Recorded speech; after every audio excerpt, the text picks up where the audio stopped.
লাগে মানে আমাদের বাংলাদেশের জীবনযাত্রা। ইভেন যেমন মনে করেন when dinosaurs rules the earth, এই ছবিটা আমি বাংলাদেশে দেখেছিলাম, তখন বোধহয় 8-10 বছর বয়স হবে। আর তার মধ্যে আবার দেখেছিলাম কি কুড়িগ্রামে, মানে এটা একটা অদ্ভুত ব্যাপার। ঢাকার মধুমিতায় বোধহয় চলতেছিল অনেক আগে, তো তখন দেখা হয়নি।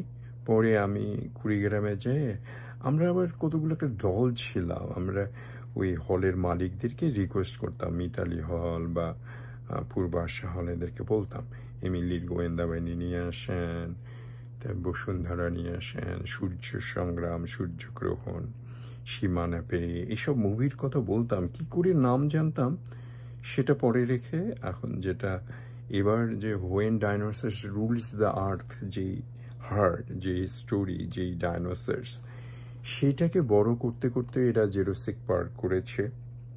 তারপরে জেরোসিক পার্কের বোধহয় আবার দ্বিতীয় পার্ট করেছে, জেরোসিক ওয়ার্ল্ড করলো। জেরোসিক ওয়ার্ল্ডের পরে এখন জেরোসিক রিভলভ এই সামারে রিলিজ পেয়েছে। আর সত্যি সত্যি কথা বললে আমার ছবিটা খুব ভালো লেগেছে। এমনি ডাইনোসরের প্রতি একটা আমার ফ্যাসিনেশন, একটা ইন্টারেস্টের সবসময়, বিকজ ওই ছোটবেলায় when dinosaurs rules the earth দেখেছি, সেই জন্য। তো সেই জন্য আমার এখানে ডাইনোসরসগুলো অনেক বিশাল, 3 রকম ডাইনোসরস, একটা বোধহয় পানিতে, একটা আকাশে উড়ে, আর একটা ল্যান্ডে, এরকম আর কি। 3টা বড় বড় ডাইনোসরস দেখেছে। বাচ্চারা তো খুবই পছন্দ করবে। আর এটা বেশ চলছে আমেরিকাতে, অল ওভার দ্য ওয়ার্ল্ড এখন চলছে।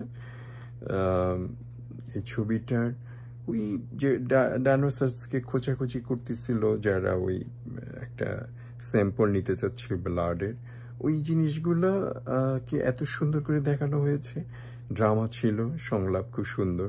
একটা ফ্যামিলিকে নিয়ে আসা হয়েছে, ওরা ট্যুরে গেছিল সাগরে।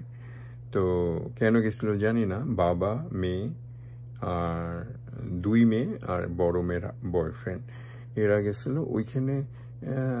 ওরা যখন গেল, তারপরে ওরা একটা ডাইনোসরের খপ্পরে পড়ে ওদের বোটটা ডিস্ট্রয় হয়ে যায়, তখন ওরা আবার হেল্প চায়।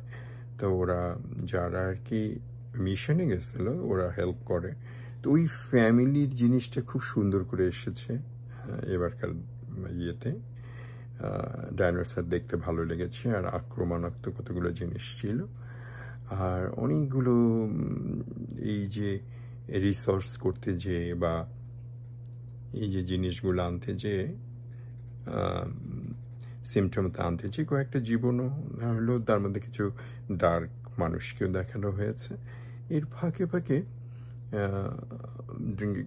গ্রাফিকটা খুব ভালো ছিল, মিউজিক খুব সুন্দর। ওই জেরোসিক যে একটা থিম ওদের মিউজিক আছে, ওটা বারবার আসতেছিল। পাশাপাশি সিনটা আপনার চোখ ভরে যাবে, এত সুন্দর সিন দেখানো হয়েছে। কতগুলো ওই সুন্দর সুন্দর জায়গাতে পিকচারেশন করা হয়েছে। আমার মনে হয় পোর্তোরিকো বা এল সালভাদর, এই ধরনের কতগুলো আটলান্টিক মহাসাগরের মধ্যে শুটিং হয়েছে। তো সব মিলে খুবই খুবই খুবই একটা ভালো ছবি। আমার তো বেশ ভালো লাগছে। বেশ লম্বা, একটু বড় হয়েছে, বাট আমার ভালো লেগেছে। আপনাদের সময় থাকলে নিশ্চয়ই দেখতে পারেন জেরোসিক revolve 2025, Khaja Martouch from California.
Welcome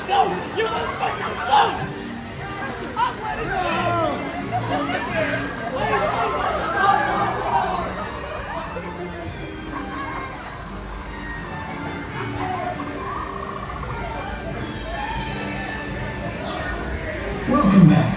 As your boat enters the station, please raise your arms and your left arm will raise automatically. Exit to your right and enjoy the rest of your day here at Jurassic World.